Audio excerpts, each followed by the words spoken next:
Tribe. I'm Principal Chief of the Cherokee Nation. Mr. Chairman, my greatest responsibility is protecting our 7,000 square mile reservation and defending tribal sovereignty. The Cherokee Nation has exclusively governed the Cherokee Nation reservation since we were removed to what is now northeast Oklahoma in the 19th century. Under the McGirt decision from the Supreme Court of the United States and other decisions, we continue to exercise that jurisdiction across the reservation. We maintain cross-deputization agreements with every law enforcement agency within our boundaries. We prosecute thousands of cases a year. We put a blanket of protection around everyone. We take this serious. We understand in that regard the impact of every dollar we spend, not only on law enforcement, but on every aspect of what we do as a government, from housing to education to notably health care, where we run an excellent health care system. And to the comments you made earlier, we do it directly with resources from the Indian Health Service. Whether it's the dollars that we generate or whether it's dollars appropriated by this Congress, we take all of them serious. We want to be good stewards of every one of those dollars. In fiscal year 2026, the subcommittee has lots of opportunities to exercise authority over federal spending on Indian affairs, and there's a great deal of course, scrutiny on all federal spending.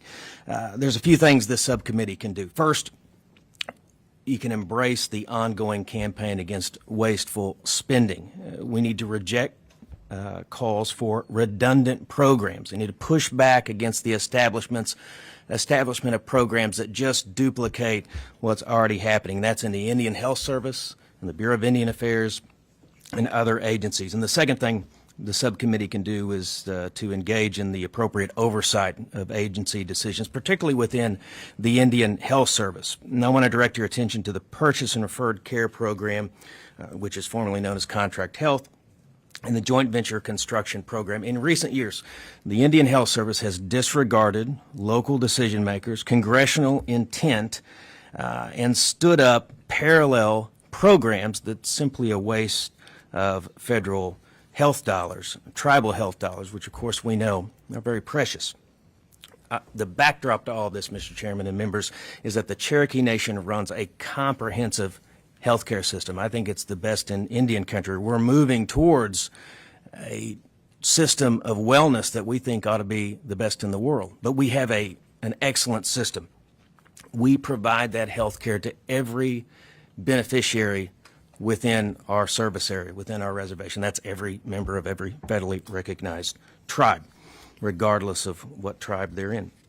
So for FY26, we'd ask the subcommittee to reject additional IHS demands for the so-called new tribes funding, additional funding. This would be, if the IHS does it, the fifth year in a row they've tried to add funding to fund a tribe that's not new, and that's been around for about 70 years.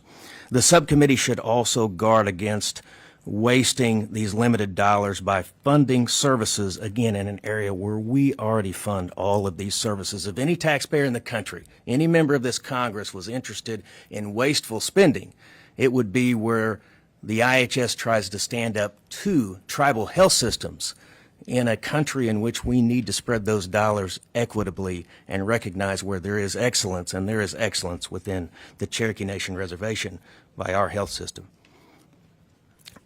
The Intertribal Council of the 5 Civilized Tribes has already spoke out on this issue, so I direct your attention to a resolution that calls on Congress to closely scrutinize IHS funding decisions and request and to ensure that appropriations are used effectively and in alignment with the healthcare needs of tribal nations. That's the 5 large tribes in Oklahoma speaking out on this issue.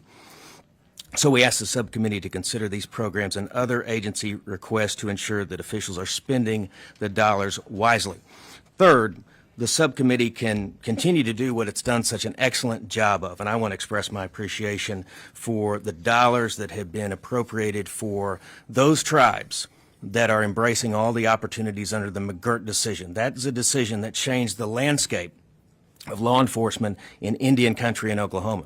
And within the Cherokee Nation Reservation, we have substantial needs, and we're meeting them with our own dollars, but these dollars appropriated by the Congress, $130 million that the House included in FY25 have been spent wisely and helps us create that blanket of protection and justice for everyone within our reservation.